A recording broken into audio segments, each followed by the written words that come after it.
permissibility of consuming haram meat, carrion, and blood in cases of necessity, a scholarly perspective.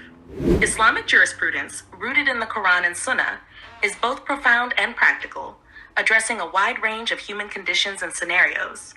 One such area is the permissibility of consuming otherwise forbidden, haram substances in situations of dire necessity, such as the threat of death or severe starvation.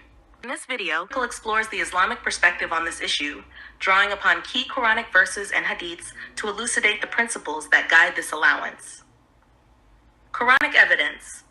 The Quran explicitly addresses situations of necessity, offering clear guidance on the permissibility of consuming haram substances to preserve life. 1 Surah Al-Baqarah 3.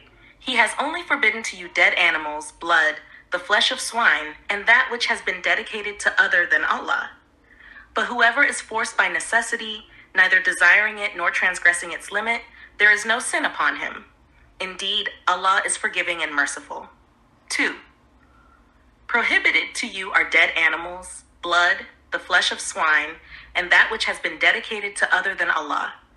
But whoever is forced by severe hunger with no inclination to sin, then indeed Allah is forgiving and merciful. 3.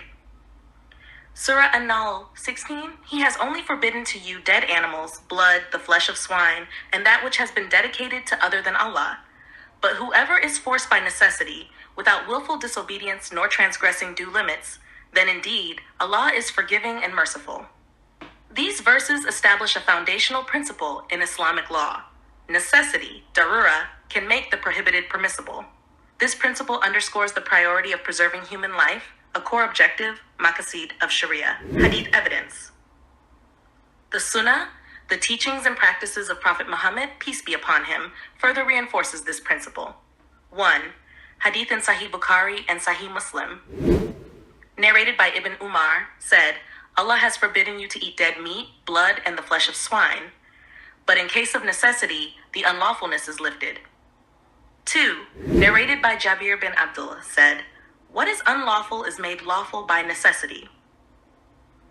These hadiths reiterate the Quranic allowance, emphasizing that in extreme circumstances where survival is at stake, the consumption of haram substances is not only permissible, but also free of sin, as long as it is done with the intent to preserve life and without excess. Scholarly consensus. Islamic scholars have reached a consensus, ijma, on this issue, affirming that the consumption of haram substances in situations of necessity is permissible. This consensus is based on the principles derived from the Quran and Sunnah. 1. Imam an-Nawawi, in his commentary on Sahih Muslim, an-Nawawi states, if a person is compelled by necessity to eat carrion, blood, or pork, he is permitted to eat them, and there is no sin upon him.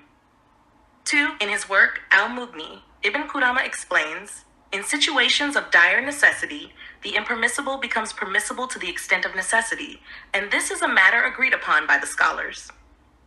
Conditions and limitations. While the principle of necessity allows for the consumption of haram substances, it is bound by specific conditions to prevent misuse. 1. Necessity. The situation must be one of genuine necessity, such as the imminent threat of death or severe harm due to starvation. 2. No alternative. There must be no permissible, halal alternative available to sustain life. 3. Extent of consumption. Only the minimum amount necessary to preserve life should be consumed. 4. Intention. The intention, niyyah, should be solely to preserve life, not to indulge in prohibited substances. Conclusion. Islamic jurisprudence's allowance for the consumption of haram substances in situations of necessity reflects the religion's emphasis on the preservation of human life. This principle, firmly rooted in the Quran and Sunnah, underscores the mercy and flexibility inherent in Islamic law.